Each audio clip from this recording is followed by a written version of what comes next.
Il mercato civico di San Benedetto di Cagliari, 60 anni di storia, e ci sono comunque delle criticità qua nei vari piani della struttura gestita dal Comune di Cagliari. Sergio Masella, ex presidente del defunto consorzio dei commercianti del mercato, quali sono le attuali pecche?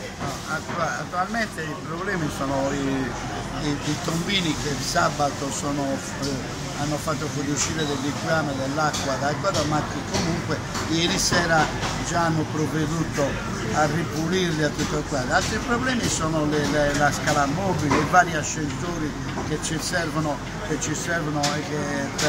portare su le carni, le frutte, le verdate, che comunque sono sempre guasti, continuano ad essere guasti. Adesso ho saputo proprio stamattina che il Comune sta provvedendo ad un bando e a una sostituzione di coloro che controllano i guasti al mercato. Spero che comunque questa nuova società sia più presente, per il bene del mercato, che è un fiore all'occhiello della città, sia per i consumatori che per gli operatori stessi all'interno del mercato.